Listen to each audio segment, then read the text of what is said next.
traigo saludos desde el campus de Montclair. Me siento como un visitante por primera vez. Cada vez que vengo tomo una bolsa de regalo aquí. Gracias por la taza de café. Pero broma aparte, soy el pastor docente aquí, pero principalmente en el campus de Montclair. Es un placer estar con ustedes esta mañana, mientras el pastor David recibe un poco de descanso para la próxima semana que tendremos el evento Elevate. Habrá algunos talleres increíbles, así que espero que aproveches eso. ¿Estás listo para la palabra? ¿Puedes orar conmigo?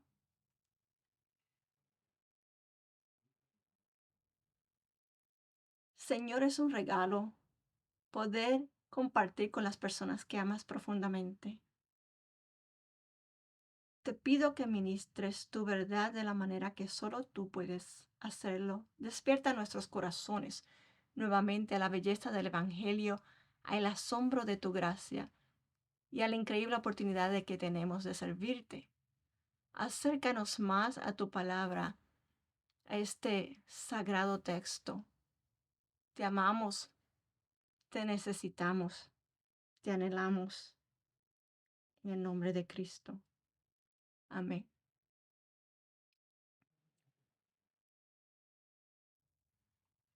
Quiero hablar contigo esta mañana a partir de lo que cubrimos la semana pasada sobre este tema de las buenas noticias. Ahora quiero hablar sobre la audaz gracia de Dios. El título de mi charla hoy es La audacia de la gracia. La audacia de la gracia. Para poder desentrañar esta verdad y por la forma en que digo audacia es el atrevimiento a tomar riesgos audaces. Y por lo tanto es una gracia que toma riesgos como cuando Jesús fue a la cruz. Pero quiero traerte a un viñedo, ya que eso es lo que Jesús hace. Él nos trae este viñedo para compartir una parábola que resalta lo que Él quiere comunicar sobre la gracia de Dios. Quiero que veas cómo se aseguraban de que las hileras estuvieran perfectamente plantadas. Su cuidado era muy importante y cuando las uvas estuvieran ya maduras, tendrían un tiempo festivo donde se pisoteaban las uvas para romperlas y el vino fermentado lo depositaban en nuevos cueros de cabra para asegurar su frescura. Y ahora Jesús ofrece esta parábola que comparte con una sociedad agraria. Jesús utiliza temas agrarios a través de esta parábola, porque así es como los discípulos mejor entenderían. La parábola que estoy a punto de compartir con ustedes resalta la audacia de la gracia y nace de una pregunta que Pedro hace. Es importante obtener la clave interpretativa de esta parábola y viene de este versículo en Mateo 19:27, cuando él dice: Jesús, lo dejé todo para seguirte. ¿Qué hay para mí en esto? Dejé todo para seguirte. ¿Qué es lo que obtendré? En Mateo 19:27, pero dice esto: ahora Jesús nos da esta parábola donde voy a acampar y voy a sacar todos los nutrientes de la historia. Una parábola presenta una historia terrenal con un significado celestial. Veamos cómo responde Jesús a la pregunta de Pedro. Jesús, dejé todo. ¿Qué hay en esto para mí? Leamos Mateo 20, del 1 al 16. Asimismo, el reino de los cielos se parece a un propietario que salió de madrugada a contratar obreros para su viñedo. Acordó darles la paga de un día de trabajo y los envió a su viñedo. Cerca de las 9 de la mañana salió y vio a otros que estaban desocupados en la plaza. Les dijo: vayan ustedes también a trabajar en mi viñedo y les pegaré lo que sea justo. Así que fueron. Salió de nuevo a eso del mediodía y a la media tarde hizo lo mismo.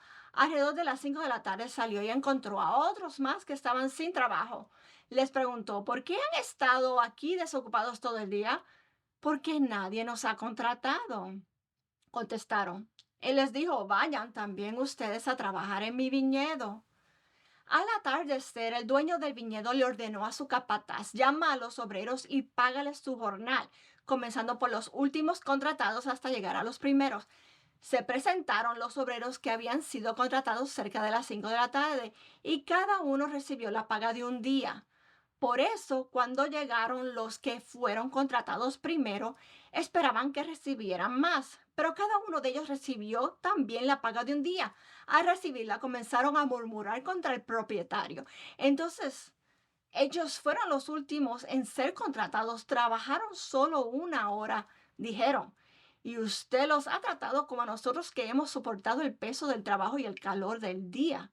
Pero él les contestó a uno de ellos, amigo, no estoy cometiendo ninguna injusticia contigo. ¿Acaso no aceptaste trabajar por esa paga?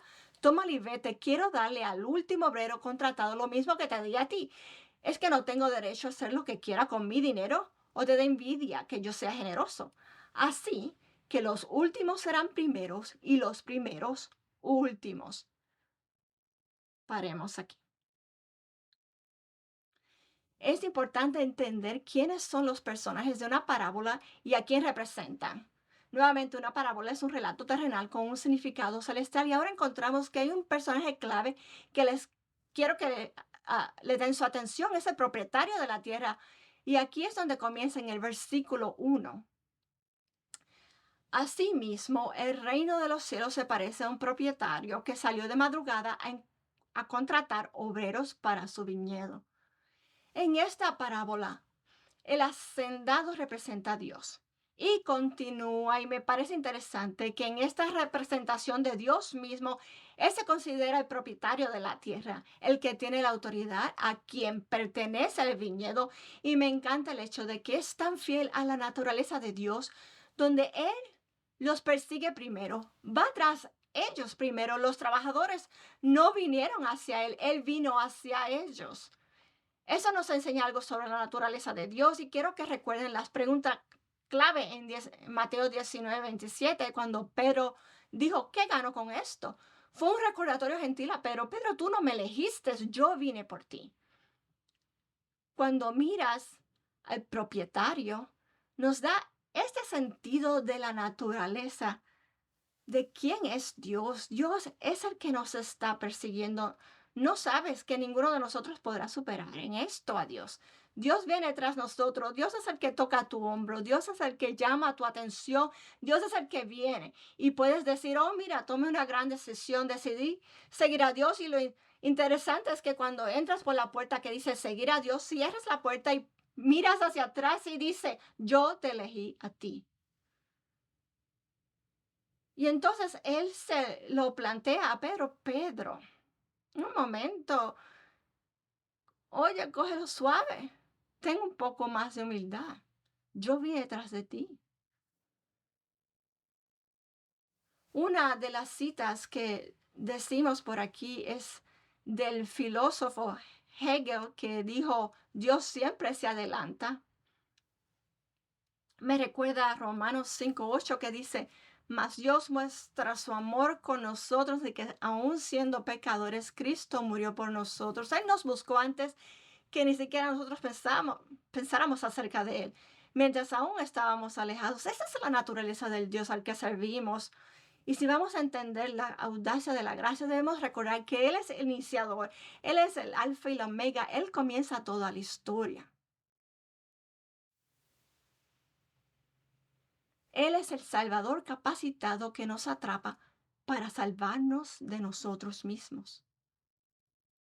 Recuerdo que en marzo del 2017 en Missouri, en el Parque Estatal de Castlewood, hubo un excursionista que se cayó sobre un acantilado de 80 pies y suerte que pudo sujetarse de una pequeña área y allí estaba colgado y otro transeúnte civil pasa y lo ve colgando sobre el acantilado y va a tratar de ayudarlo, pero cuando trata de hacerlo, adivina qué pasa. Él también cayó sobre el acantilado. Ahora ambos están colgados y necesitan ayuda. Es una historia real. Y entonces ambos estaban colgando allí hasta que finalmente alguien los vio y dijo, déjame llamar a los profesionales y consiguió a los bomberos que han sido entrenados para momentos como este. Ellos fueron los rescatistas que pudieron rescatar a estas dos personas. Si puedes ver esto en principios espirituales, es posible que tú estés colgando del precipicio en la vida y podrías pensar que tu amigo podría ayudarte, tu mamá puede ayudarte, ellos irán y caerán contigo. La única persona que puede ayudarte es un rescatista capacitado que va tras tu alma, que ha demostrado tener la capacidad y la disposición de rescatarte. Jesús ha sido ese entrenado para rescatarte de las profundidades del infierno hacia la gracia salvadora, para que experimentes la audacia de Dios, de la gracia de Dios, porque Él te buscó primero. Él fue tras de ti. Ahora entiendes al propietario de la tierra. Ahora quiero que miremos a los trabajadores. Los trabajadores son figuras claves en esta historia para entender la respuesta a la pregunta de Pedro. Señor, ¿qué hay en esto para mí? Ellos solo necesitaban trabajo. Unos llegan a las 9 a.m., otros a las 12, otros a las 5 p.m., todos a trabajar en su viñedo. El propietario tiene la autoridad final sobre el viñedo, es suyo. Y ahora llega el momento de pagarle los denarios como lo acordaron. Por alguna razón, las escrituras no dan una indicación clara de por qué fue en tres ocasiones diferentes a que los llamó. Pero ahora toca el pago y leamos nuevamente lo que pasa en el verso 9. Y se presentaron los obreros que habían sido contratados cerca de las 5 de la tarde y cada uno recibió la paga de un día. Por eso cuando llegaron a los que fueron contratados primero, esperaban que recibieran más, pero cada uno de ellos recibió también la paga de un día. Al recibirla comenzaron a murmurar contra el propietario. Esos que últimos en ser contratados trabajaron 1 hora solamente y usted los ha tratado como nosotros que hemos soportado el peso del trabajo y el calor del día. Recuerda que estos trabajadores necesitaban trabajo. El propietario fue lo suficientemente amable como para ir y contratarlos. Y por cierto, esos dinarios fueron buena paga para el jornalero promedio de ese día. Ese era un salario justo y deberían estar agradecidos con el propietario de la tierra que consiguieron un viñedo en que pudieron trabajar. Porque estaban en el mercado y van y comienzan a trabajar, pero ahora están listos para la recompensa. Y ven a el grupo de las 5 p.m. primero recibir la paga de un día completo. Y entonces se dicen, oh, somos el grupo de las 9 a.m. Hemos estado aquí todo el día, así que si el grupo de las 5 p.m. obtuvieron la paga de un día completo,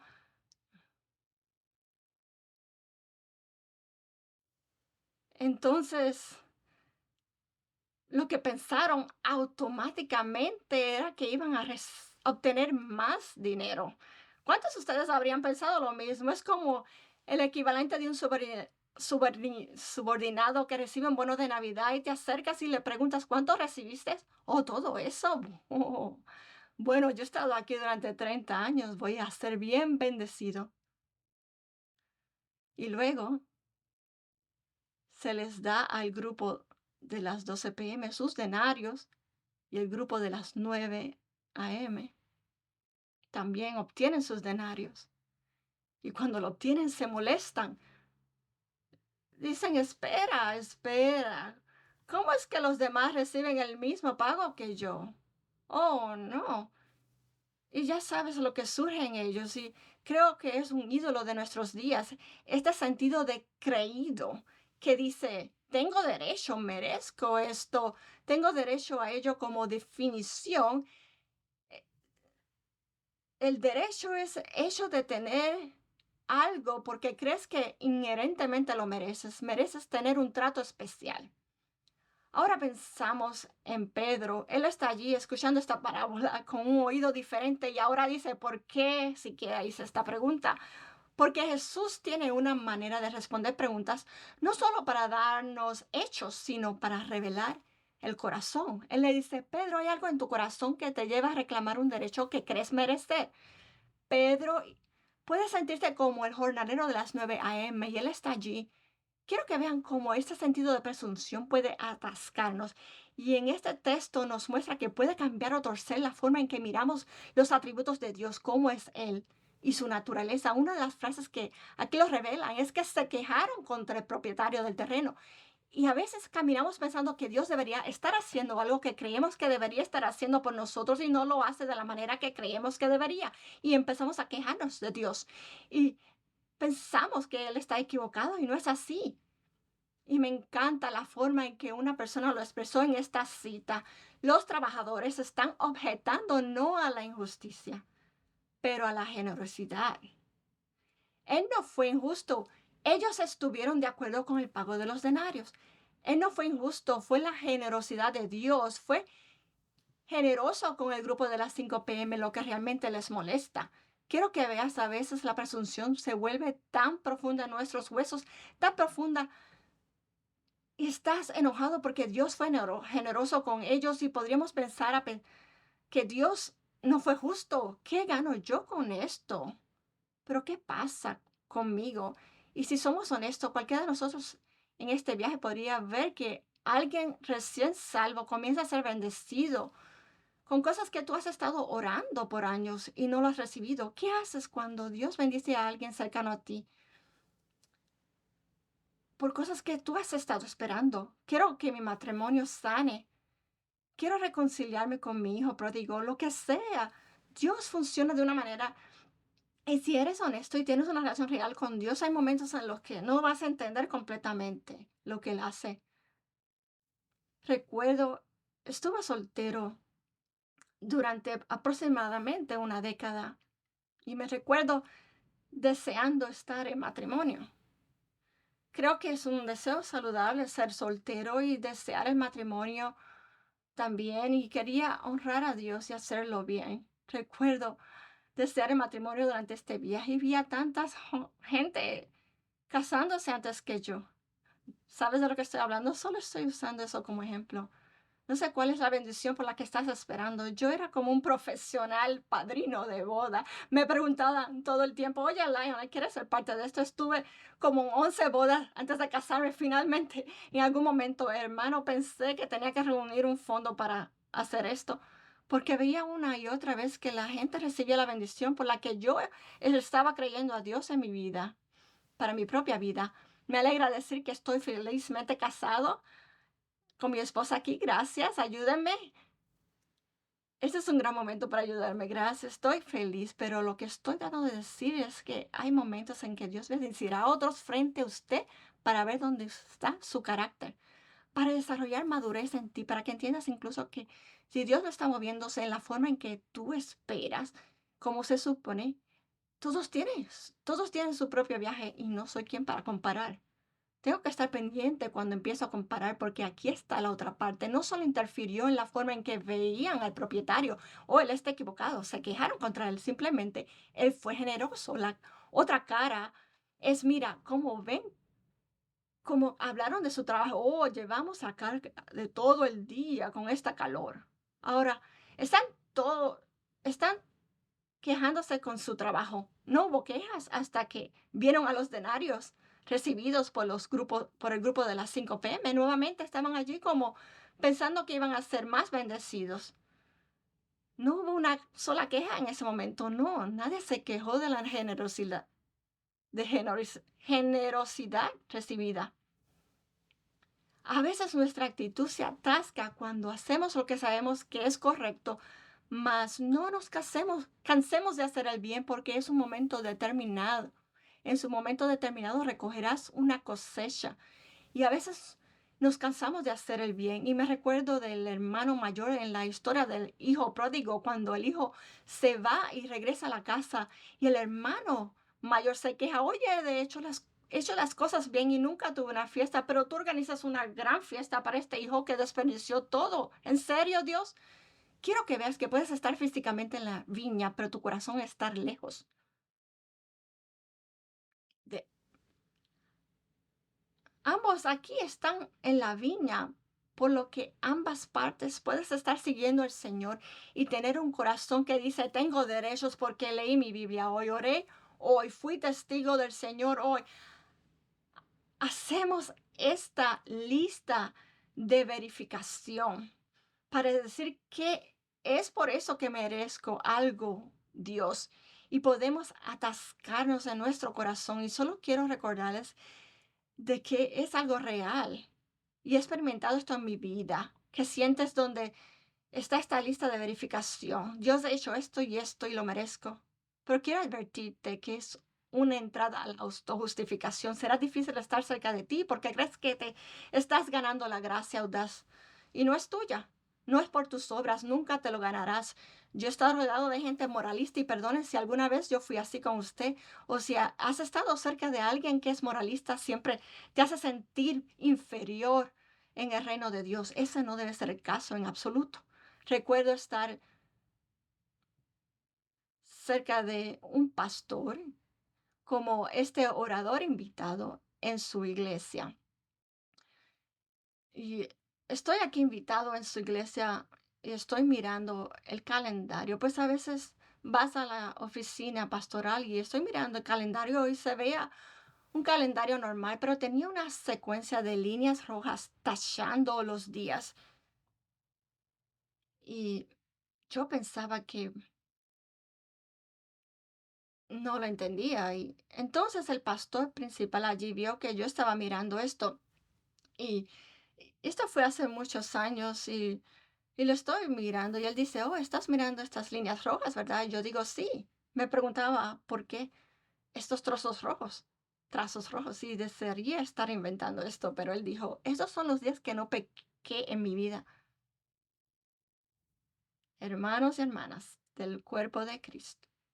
El hermano tenía como 50 y pico, algo de líneas rojas, y dije, 51 días sin pecado, te adoraré a ti hoy. No, no lo hice. Dije, disculpe, ¿cómo dijo? Sí, esta es la cantidad de días que he pasado sin pecar. No sé en qué parte de su teología él sabe lo que es tener 50 y tantos días sin pecar. Eso significa que pensaste cada pensamiento perfecto, hiciste las cosas que debías hacer como se suponía que debías hacerlas, y él dijo 51 días, y todo lo que pensé fue, ¿en qué tipo de abuso espiritual está sometida esta congregación? Porque si tienes un hombre en el púlpito pensando que estás en pecado,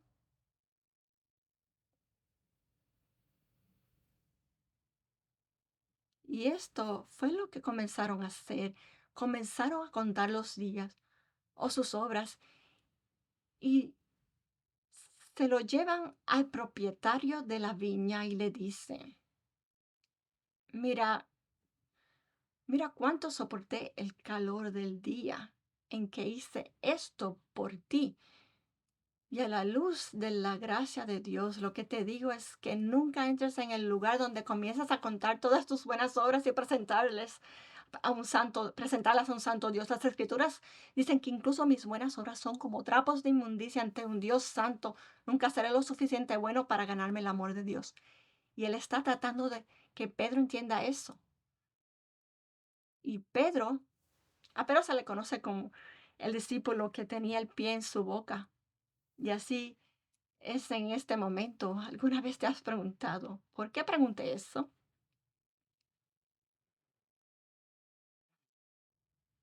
La Biblia no dice nada al respecto, pero estoy seguro de que Pedro dijo, bien Jesús, entiendo, lo entiendo.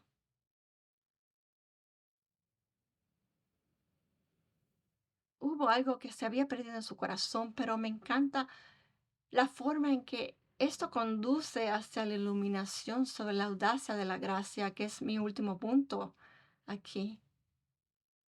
Miremos el versículo 13 y veamos cómo Jesús trata con esos trabajadores que han fallado en su forma de pensar. Les dijo, pero él les contestó a uno de ellos, amigo, no estoy cometiendo ninguna injusticia contigo. ¿Acaso no aceptaste trabajar por esa paga? Tómala y vete. Quiero darle al último obrero contratado lo mismo que te di a ti. ¿Es que no tengo derecho a hacer lo que quiera con mi dinero? ¿O te da envidia que yo sea generoso? Así que los últimos serán primeros y los primeros últimos. Me encanta la ternura de Jesús incluso cuando nos equivocamos. Pero lo estaba siguiendo en este punto. Pero era un verdadero discípulo. Pero Pedro se equivocó. A veces nuestro corazón falla. A veces nos atascamos, a veces nos apoyamos demasiado en nuestras obras y no lo suficiente en su gracia para empoderarnos a hacer sus buenas obras. Y por eso me encanta su gentileza, porque usa el término amigo. Llama amigo al trabajador que se quejó, al que lo llamó injusto, lo llama amigo, le dice amigo. Y a veces Dios tiene que venir y darnos una suave empujadita para guiarnos hacia el camino correcto. Fue una leve reprensión en la que Jesús le recuerda, oye, esencialmente, no soy el dueño de la viña, yo soy el que reparte el sueldo. No está bien que sea generoso con un grupo solo porque me nace. Deseo hacerlo. No puedo hacer lo que quiero con mi dinero. Entonces Él le está recordando quién tiene la autoridad. Y creo que a veces en una sociedad donde parte de nuestro espíritu es este de impartir justicia, y estoy totalmente a favor de la justicia, pero a veces la justicia bíblica no es como la justicia terrenal. Y tenemos que tener cuidado cuando venimos a Dios imponiendo lo que creemos que nuestro sentido de justicia finito es en contraste con su infinita sabiduría, porque Dios dice, Dios tiene que ser justo. Si Él tiene que ser justo y todos nosotros estamos condenados según las escrituras, si Él es justo, entonces todos merecemos la ira de Dios. No hay ningún corazón aquí que sea tan puro que Dios podría simplemente besarlo y decir, eres increíble, eres lindo. No, no eres tan lindo. La realidad es que ninguno de nuestros corazones está en una postura en la que siempre sea correcto, así que debemos tener cuidado cuando apeles a lo justo y equitativo de la naturaleza de Dios, cuando simplemente deberíamos estar agradecidos por la gracia de Dios, así que incluso si eres parte del grupo de las 9 a.m., no sabes lo que podría haber pasado en el mercado si te hubieras quedado allí.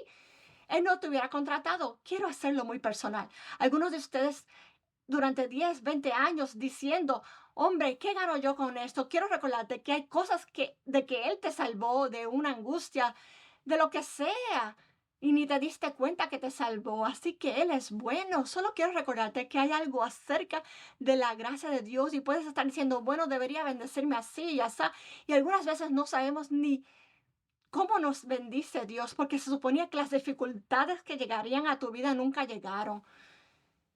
Dios estuvo en el fuego contigo. Muy a menudo descartamos la gracia de Dios, descartamos la cercanía de Dios, descartamos la ayuda de Dios, ya pelamos a nuestro credencial. Quiero recordarte algo, que Dios tiene mucho mejor credencial que tú. Él tiene un historial invicto. Él sabe lo que está haciendo. Su sabiduría infinita supera tu mente finita. Y Él es bueno. Hay alguien que esté entusiasmado con las cosas de Dios en línea o aquí en el santuario para decir, Dios, no sé de lo que me salvaste. Simplemente estoy feliz de que me hayas salvado. Sé que fui ciego y ahora veo. Fui bendecido de la manera que no podía entenderlo, pero tengo la bendición de conocerte y no lo hiciste. Y si no hiciste otra cosa, lo hiciste por mí en la cruz al morir por mis pecados. Podemos alabar a Dios. Esa es la audacia de la gracia, la audacia de la gracia. Y a veces en nuestro viaje necesitamos un recordatorio porque podemos quedar atrapados en ser cristianos profesionales pulidos y olvidar lo que significa ser un hijo agradecido de Dios. Podemos ser tan pulidos que sabemos exactamente qué decir, sabemos dónde sentarnos y si alguien se sienta en nuestro asiento, lo empujamos y le decimos, este es mi asiento. Estamos tan pulidos, pristinos y exigentes en nuestro caminar que nos olvidamos de simplemente estar agradecidos, pues bien podrías haber estado en cualquier otro lugar, pero pensaste que podrías ahora entrar en la casa de Dios. Y luego va a la respuesta final cuando dice, oye Pedro, el último será el primero y el primero será el último. Habría sido diferente para un hombre judío en esa cultura porque tenían la revelación del único Dios verdadero, pero él está diciendo incluso, vengo por los gentiles, los que no tienen esa revelación, vengo por los que están lejos, pero vengo por el recaudador de impuestos, vengo por los descarriados, vengo por los que han estado al margen, por las personas que todos han olvidado, porque estoy cambiando la dinámica de la estratificación social, socioeconómica de nuestro tiempo, que aquellos que fueron pasados por alto, por aquellos al margen, tendré una opción preferencial, Pedro. Pero no te preocupes, porque la gracia audaz de Dios es para ti, Pedro. A veces necesitamos un recordatorio de nuestro testimonio. Yo conozco mi testimonio, ¿sabes? Recuerdo dónde estaba cuando Dios me alcanzó. Recuerdo claramente como el día donde estaba yo cuando Dios me rescató. Había una joven con la que estaba hablando y Dios estaba tratando con mi corazón y podía sentir en esa vez que Dios me estaba llamando. En esencia tenía un anhelo eterno en mi corazón que nada en la tierra me lo estaba llenando. Recuerdo estaba acercándome a esta joven y recuerdo la película La Pasión de Cristo. Estaba en estreno y estaba apenas comenzando a vernos y quería ver a la Pasión de Cristo con ella. Y ella dijo, sí, vamos a verla. Ninguno estábamos caminando con Dios en ese momento y recuerdo haber visto esta película y decir, hombre, Él tomó la peor parte por mi pecado, por mi quebrantamiento. En ese momento soy este niño del centro de la ciudad. No había lugar para llorar cuando creces en el centro de la ciudad. No tenía esa filosofía cuando era joven, así que estoy allí sentado y sabes que la respiración se volvió más difícil. ¿Cuántos de ustedes saben de lo que estoy hablando? ¿Alguna vez luchan contra las lágrimas y saben que están a punto de perder esa pelea y entonces vino una lágrima y no tenía barba para agarrarla en ese momento y ahora están brotando rápidamente y luego de repente no pude aguantarlas? Cuando vi lo que Jesús hizo en la cruz por mi pecado y cómo yo merecía estar allí y no Él, recuerdo que estaba tan abrumado y allí estaba llorando tan fuerte que estaba ahogándome allí. Y recuerdo que salí de esa película para nunca volver a ser el mismo. No fue en una iglesia, fue en un cine. Dios, sí has hecho esto por mí, quiero darte mi todo. Ella se sintió de la misma manera, dio su vida a Cristo. Hoy día somos amigos, fuimos en caminos diferentes, pero quiero que veas algo. El primero será el último será el primero. No me importa si nunca has vivido para el Señor un día en tu vida y esta es la primera vez que entras en este espacio. Quiero darte la oportunidad de conocerlo como tu Salvador. Tal vez tengas toda la jerga religiosa memorizada, pero no tienes una relación con Jesús y quiero darte esa oportunidad de conocerlo como Salvador. En toda esta sala, si no conoces a Jesús como Salvador, nunca te ganarás su amor, nunca serás lo suficientemente bueno para ganártelo, nunca serás tan malo como para evadir su gracia audaz, su gracia audaz es para ti. Así que si no conoces a Jesús en este momento, quiero darte la oportunidad de conocerlo como Salvador.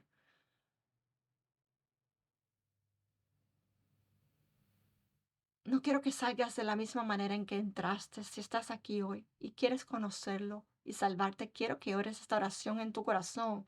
Di, Señor Jesús, ven a mi vida. Cámbiame. Lava mi pecado para que pueda conocerte y vivir para ti, para que pueda caminar contigo desde este día en adelante como Señor de mi vida. En el nombre de Cristo. Amén.